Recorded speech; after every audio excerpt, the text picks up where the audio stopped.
Again, good morning, everyone. Could you please lead the prayer for us? J- Juliana Nicole. Ma'am, Okay, go ahead. You can start now. yeah, ano po ma'am? Could you please lead the prayer for us?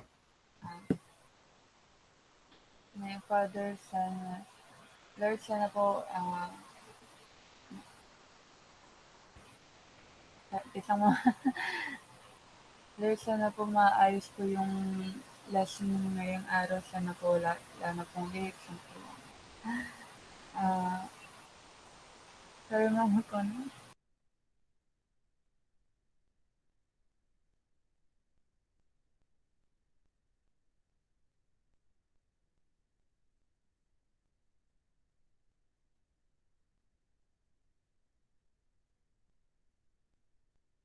Okay, amen. Okay, kamusta po tayong lahat? Kamusta ang natin, research? Kamusta ang survey, questionnaires natin? Kamusta ang pagkakandak ng survey questionnaires to the respondents? Okay, I give you the letter to formally give you to your respective respondents para naman at least 'di ba you ask permission to your respondents or participants in your research. Okay, now I'll be discussing to you the one of the parts of research also, which is the survey questionnaires.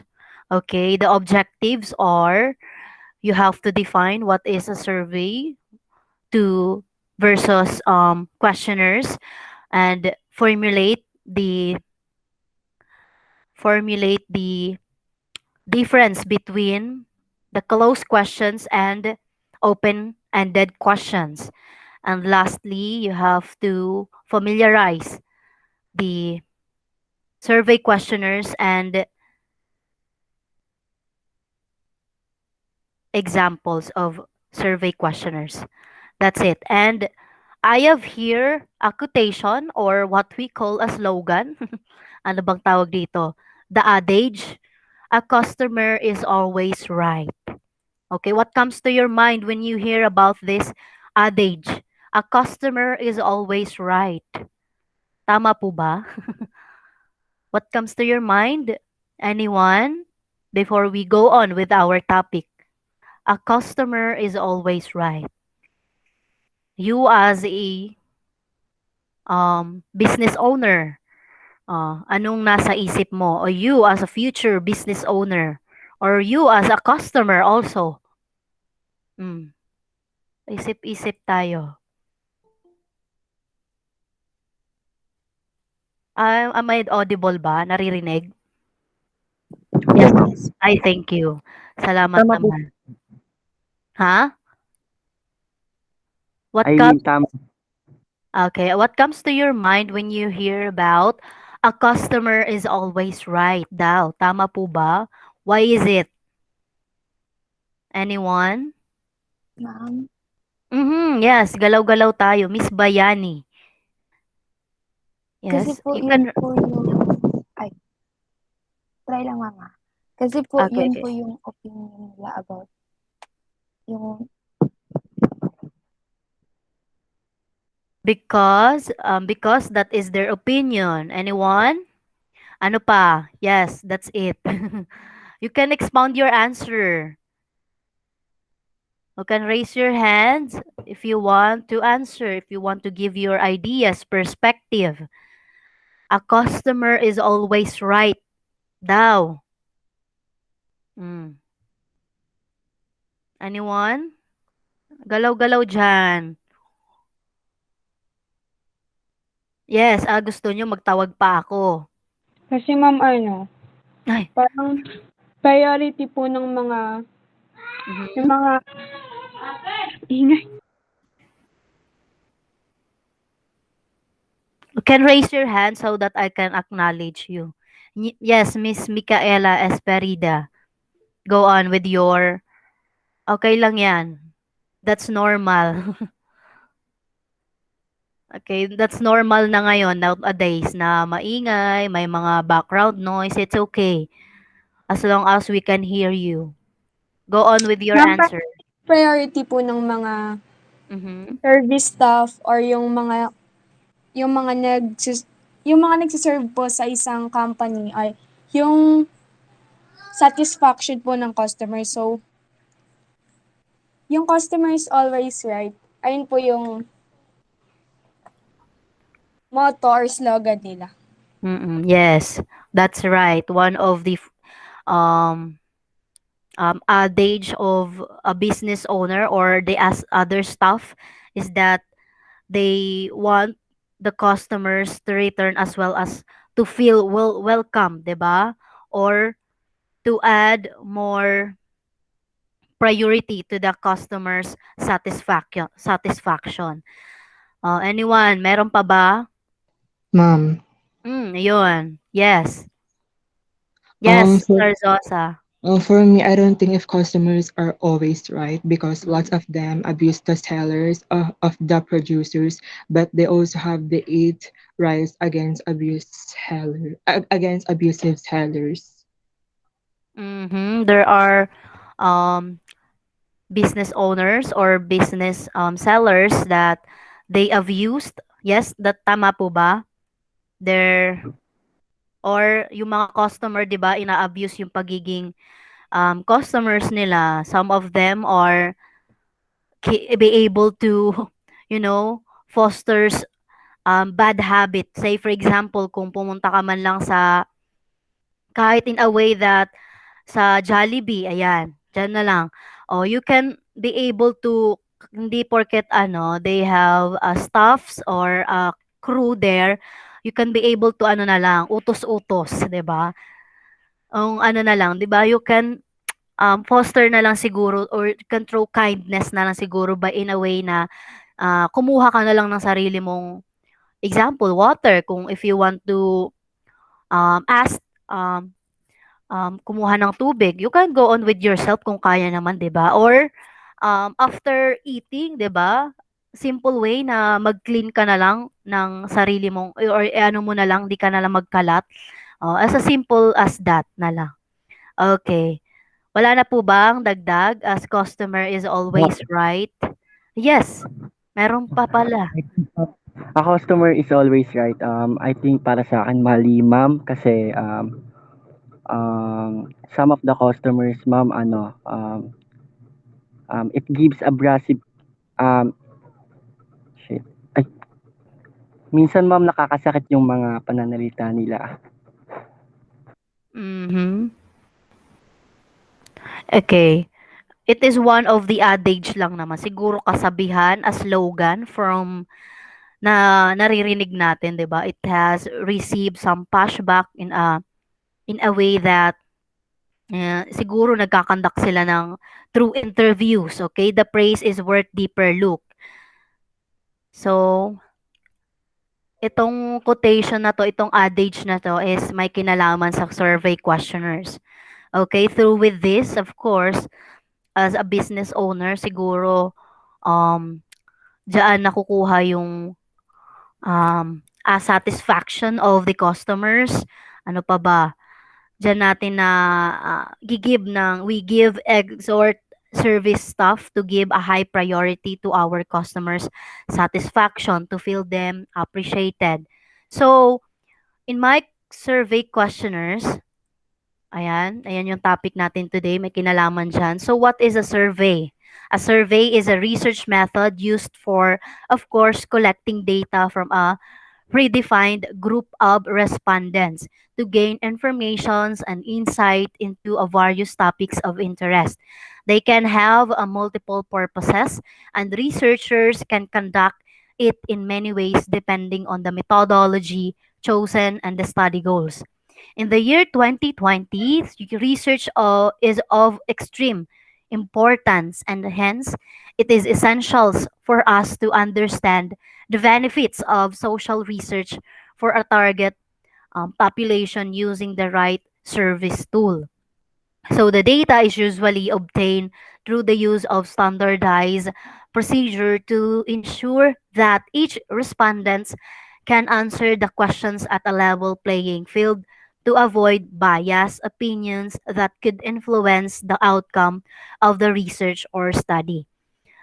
So the process involves asking people for information through a questionnaire, which can be either online or offline. As of today, we are in the new normal setup and we can be able to go on with this new normal to be adaptive with the changes that we have.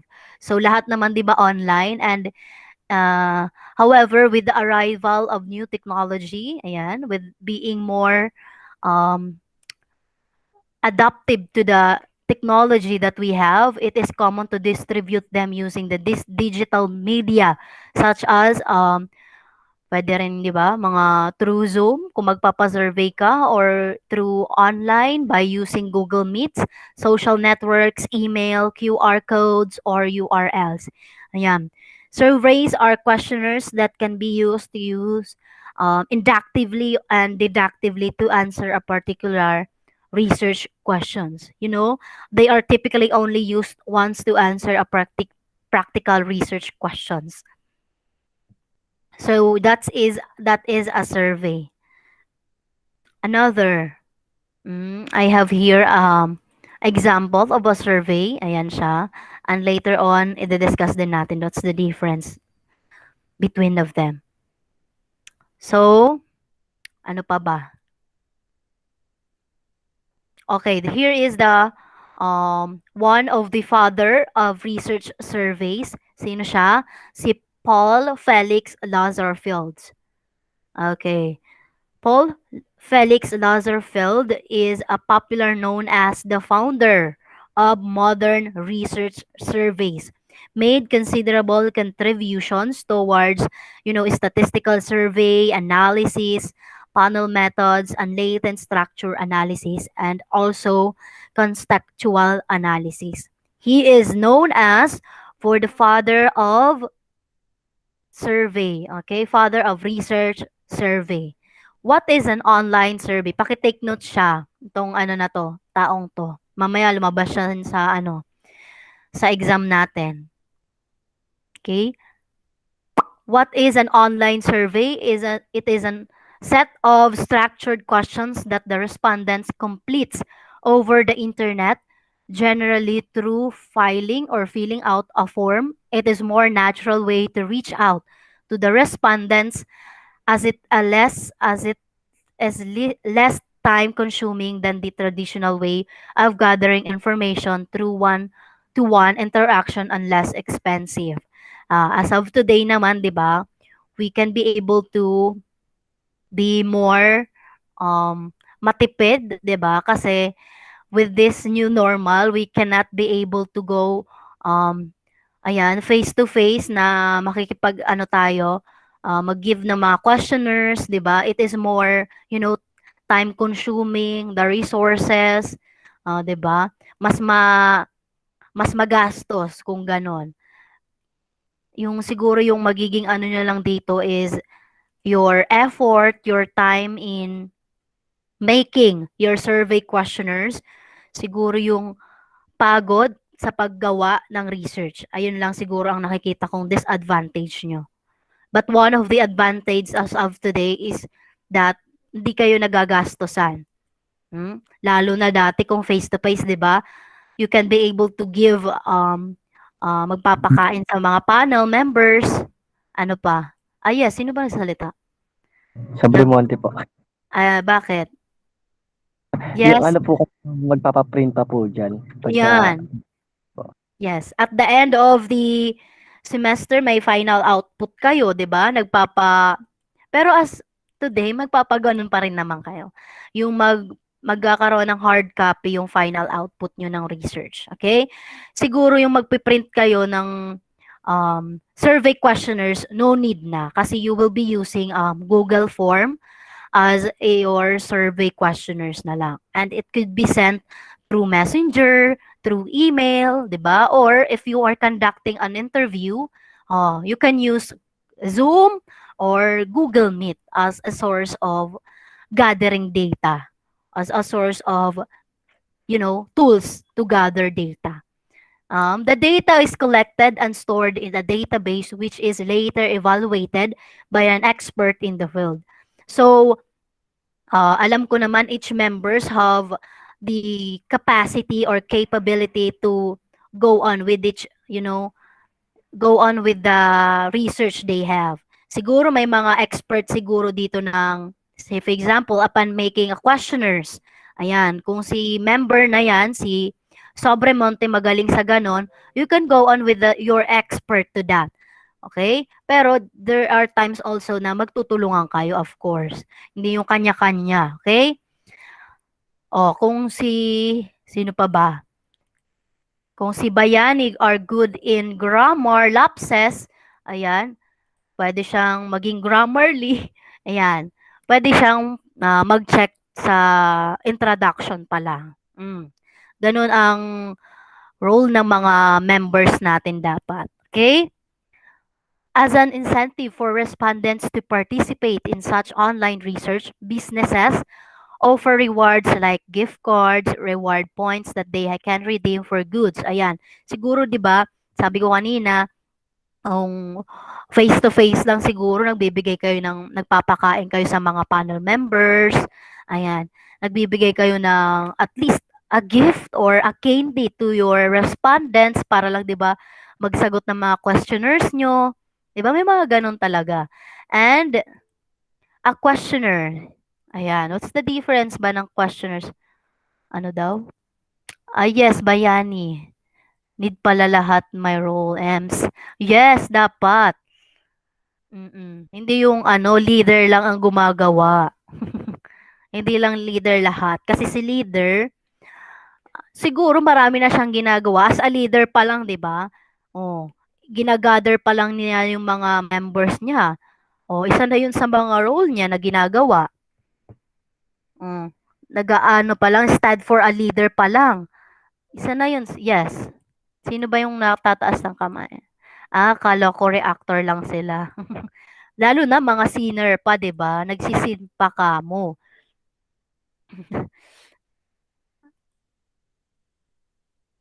Ano?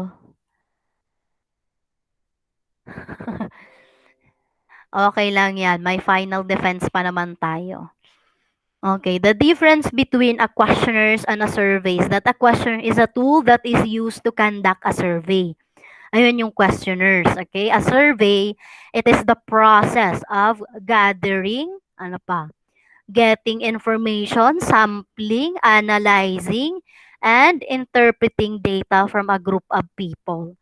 Siguro ayan yung pagkakaiba nila. A questionnaire is a tool, in order you to conduct a survey.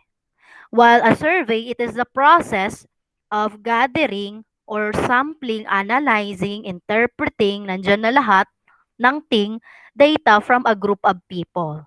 So, another definition of a questionnaire is that in a research instrument consisting of a series of questions for the purpose of gathering information from the respondents or to your participants. Questionnaires can be thought of a kind of a written interview kung gusto nyo pa-interview. They can be carried out to face by telephone, computer, or post. Questionnaires provide a relatively cheap, quick, and efficient way of obtaining large amount of information from a large sample of people. Okay, they can be collected relatively quickly because the researcher would not need to be present when the questionnaires were completed. This is useful. This is useful for large population when interviews would be impractical. Okay, this is one of the crucial, okay, part of the research na may mga questionnaires kayo na, are organized, complete, hindi yung nandun lahat. Okay, para at least, 'di ba, nakaka-gather kayo ng mga data na alam nyo relevant to your research, to your study. Okay? Ano pa? It includes a specific questions with the goal to understand, a topic from the respondent's point of view, from the respondent's ideas, thoughts, ano pa ba, opinions, kung ano man ang makukuha natin sa kanila. Questionnaires typically include the closed questions and open-ended questions. Meron ako dito. And here is the example ng mga survey questionnaires nyo. Kung may pa-satisfied kayo, very satisfied, dissatisfied, neither, ayan, nasa gitna, or very satisfied, dissatisfied pala. Or kung gumamit kayo ng agree, disagree, ayan. Or in your, ano pa lang, information, gathering the information of the respondents, optional yung name, how old are you, ayan, what gender do you identify as, ayan, kung female, male, prefer not to say, 'di ba? Kasi we should use, of course, gender, not sex na. Kasi as of today, we are promoting equality. Okay, gender equality dapat. Okay? Or using numbers, yes or no. Dito yan sa closed questions. In closed questions, structure the answer by only allowing responses which fit into pre-decided categories. The data can be placed into category is called nominal data. The category can be restricted to a few or two opinions or options pala. Example, the dichotomous example, yes or no. So in closed questions, based from my interpretation na lang, it should be direct to the point. Okay? Kapag yung questions are could be answers only in yes or no. There's no further explanation for that.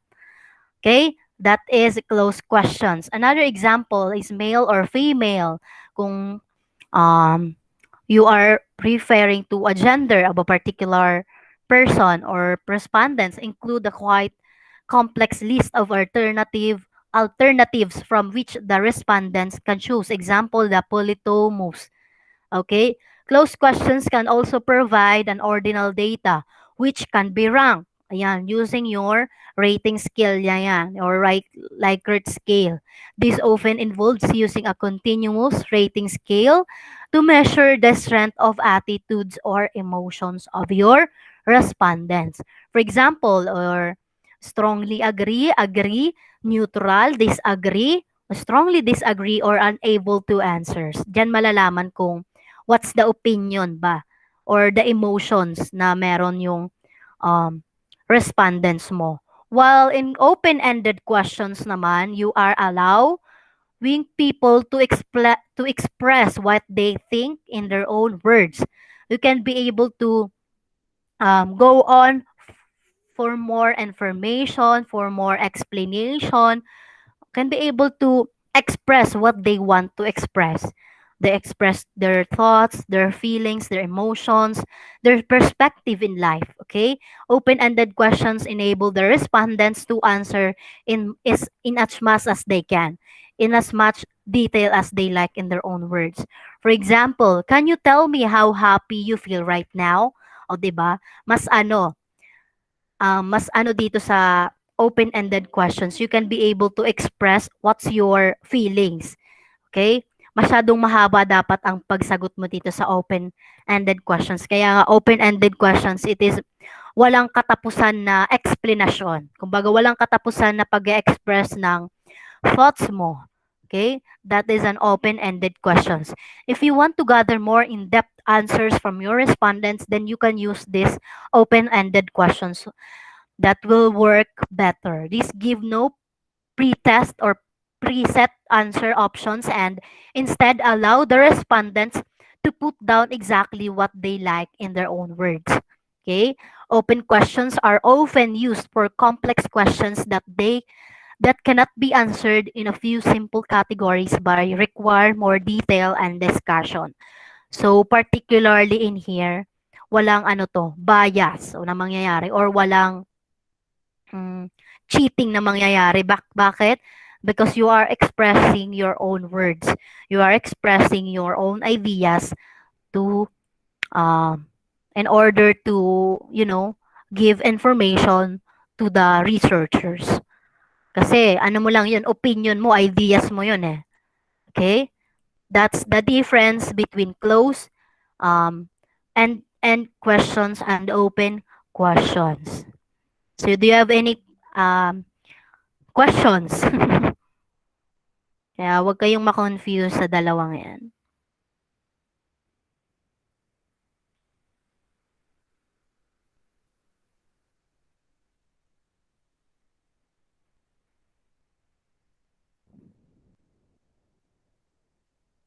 Ma'am, di ba po, ma'am, Yes.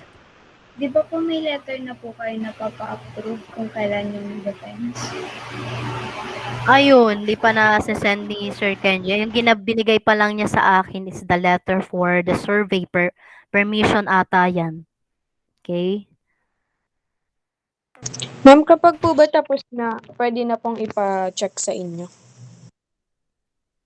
Okay, you can send it through my email or sa GC na lang para ma-check ko yung format. Yung i-check ko lang naman sa ano nyo is the pattern of the Amrad format. Kung you can be able to, you know, you can be able to, ang tawag doon, go on with, kumbaga inano nyo, sinunod nyo yung pattern niya or yung format niya using the Emerald method. Nandun yung introduction, yung methods, yung result, and the discussion. 'Di ba? Or the discussion that I have last meeting in my PowerPoint presentation. Dapat nandun siya. Okay? Then your last part is your curriculum vitae, the resume na meron kayo. Okay? Andun dapat yung mga pictures nyo, kung anong role na ginampanan nyo in the research, anong mga naiambag nyo, naigawa nyo, you can put it there para at least, 'di ba? Nandun yung um, ano nyo, as a researcher na at least, 'di ba, may nagawa ako at may naiambag ako sa grupo. Ganon. Oh, do you have any questions pa ba? Kailan po yung proposed date ng defense po? Wala pa kasi na ano, father exact date na para dyan. Okay, no worries and no, ano na lang. You can take your time upon finishing your research. Okay? Hindi ko kayo pressure dito. Okay? Take your time upon making your research. Okay? Do you have any, ano pa ba, reactions or concerns? Okay? Wag nyo na munang problemahin ang final defense. Okay? Pupunta tayo dyan. Oh yes, Sir Soza? Para ma'am, this October din po yung defense. Yes, siguro. Ma'am BV, ano yan? Pero wala pa talagang exact ano. Kaya inaano ko yung coordinator namin in research. Ha? Kung kailan? Okay. Okay, para ano kayo prepared, no? Oo naman, sasabihin ko oo. Sasabihin ko naman sa inyo. I'll update you kasi yung ano namin, coordinator, wala pa namang sinasabi. Nagbigay pa lang ng letter and di pa na ano. There are need to be considered pa siguro na pwedeng pagtuunan muna ng pansin. Okay? Just go on with your research and I know madali na lang sa inyo ang research kasi we are using the EMRAD format. Napakadali, it is somewhat the shortcut of the traditional way that we have. Kung siguro gumamit tayo ng traditional, di pa tayo tapos dyan. Okay? January pa tayo matatapos dyan. Okay? So, paulit-ulit yung okay ko ah. Dami ko na fillers na sinasabi.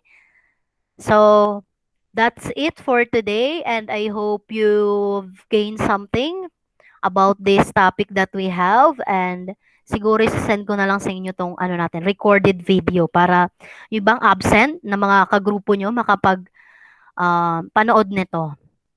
Thank you everyone and have a good day. Bye-bye. Thank you, ma'am. Okay, Thank you, see you on ma'am. my Good next, morning po. see you on Monday. Yes, ma'am.